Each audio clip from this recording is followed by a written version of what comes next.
आमच्या मागण्या मान्य करा, आमच्या मागण्या मान्य करा,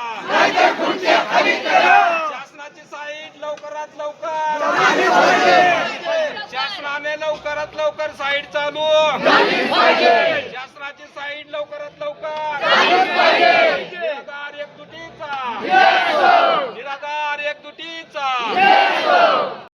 परंतु शासनाच्या लक्षात येत नाही.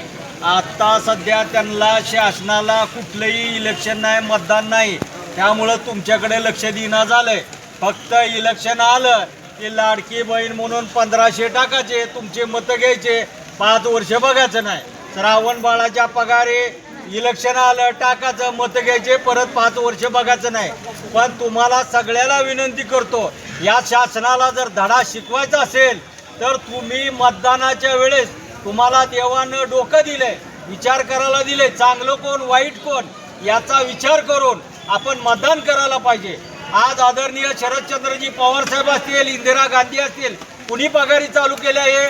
शरदचंद्रजी पवार साहेब मुख्यमंत्री असताना, इंदिरा गांधी पंतप्रधान असताना यांनी या ज्या वयस्कर लोकांना जे काही लोक सांभाळत नाहीत यासाठी त्यांना पगारी चालू केल्या. परंतु ही शासन आता इकडं तुमच्याकडे बघायला तयार नाही. त्यांना फक्त मोठे मोठे रस्ते, हजारो कोटीचे लाखो कोटीचे रस्ते दलाली आणि हे कारण सांगून शासनाकडे पैसा नाही म्हणताय, पण इकडं करोडो रुपयाचे रस्ते केले जाते. याचा आपण विचार केला पाहिजे.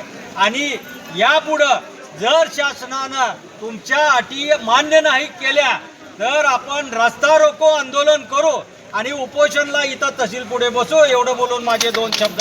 पासून काठीमध्ये, काठी एक आपल्या तालुक्यातलं मोठं गाव आहे, 10,000 लोकसंख्येचं गाव आहे आणि त्या गावाच्या परिसरामध्ये जवळपास 15 ते 20 वाड्या, वस्त्या, तांडे आहेत. त्यांच्या सर्वांच्या अनुषंगानं आपण तिथं धरणे आंदोलन तलाठी कार्यालयापुढे गेल्या 1.5 महिन्यापासून चालू आहे. कशासाठी चालू आहे तर आपल्या निराधारांच्या बाबतीतल्या जे अनुदानाच्या पगारी जी होत्या त्या पगारी मार्चपासून बंद होत्या आणि ते बंद असल्यामुळं ते अनुदान ताबडतोब चालू करावं म्हणून आपण धरणे आंदोलन ठेवलं होतं. परंतु 1.5 महिन्यात शासनानं त्याच्यावर काहीही केलं नाही.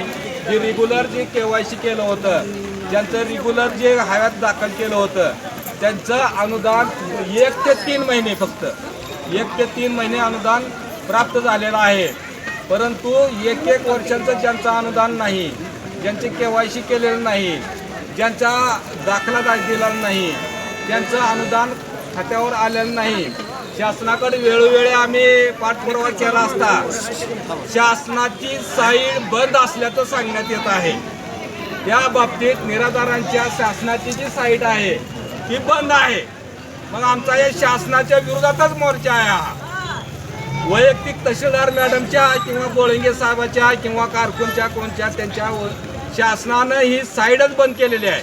मग शासन एवढं महाराष्ट्रामध्ये, दिल्लीमध्ये आपलं आमदार महोदय इथं आहेत, सर्वांनी सत्ता फक्त कशासाठी करायची? ह्या निराधार लोकांसाठी सत्ता आहे का त्यांच्या वैयक्तिक स्वार्थासाठी सत्ता आहे? मग ही साईड कुठं अडकली? त्या 7,120 कोटीच्या सी लिंकमध्ये अडकली का? मुंबईच्या गटारमध्ये पाण्यात वाहून गेलेल्या मॅनहोलमध्ये गेली का? साईड कुठे गेली? ज्या वेळेस शासनाची साईड चालू होईल त्यावेळेस उर्वरित लोकांचं अनुदान मिळणार आहे असं शासन वेळोवेळी सांगतंय. निराधार लोकांचे कितीतरी इथं हेलपाटे, तहसीलमध्ये हेलपाटे, कमीत कमी यांचं वय 70 वर्षाच्या 65 वर्षाच्या पुढं असतंय. त्यांनी किती हेलपाटे मारायचे? आमची साईडच बंद आहे. मी राष्ट्रवादीचा जिल्हा उपाध्यक्ष आहे. मला सुद्धा सांगण्यात आलं की साईड 5 दिवसात चालू होईल, 2 दिवसात साईड चालू होईल. शासन इथं वकील असल्यासारखं वागतंय. फक्त तारखा आणि फक्त तारखा आणि फक्त तारखा देतंय. आज रोजी सुद्धा आम्हाला 1 तारखेला साईड चालू होईल म्हणले आणि पुन्हा काल आमच्या अधिकृत तलाट्याने म्हणले की 5 तारखेला आम्हाला निरोप आला, 5 तारखेला साईड चालू होईल. शासनाला हेच म्हणणं आमचं आहे की तुमचं जरा थोडं खासदार फुटीचा 100 कोटी देऊन खासदार फुटी, 50 कोटी देऊन आमदार फुटी, ही जरा पक्षाची फाटाफूट करायचं जरा बाजूला ठेवा आणि या निराधाराकडे थोडं लक्ष द्या. त्यांचं अनुदान त्यांच्या खात्यावर वेळोवेळी पाडा. पहिली अट आमची ती आहे निराधाराच्या बाबतीत की केवायसी, आधार सीडी, OTP या निराधार लोकांना तुम्ही सांगा. सगळे इथं जमलेले निराधारांना मोबाईल कळतो का, आधार सीडिंग कळते का, केवायसी कशी करायची असते ते कळतंय का.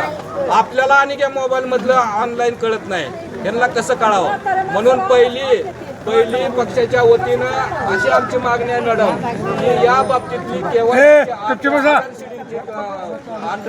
ही पूर्ण शिथिल करावी आणि पूर्ववत जसं अनुदान मिळत होतं बँकेत आपण चेक पाठवायचो, यादी पाठवायचं आणि तिथून त्यांनी रिलीज करायचं, ज्याप्रमाणे होतं तसं ह्यांच्या बाबतीत बाकीचं शासनानं काय करायचं करू द्या, आम्हाला त्यांचं घेणं नाही. परंतु निराधाराच्या बाबतीत ही केवायसीची अट पूर्णपणे रद्द झाली पाहिजे असा पहिली आपली मागणी आहे.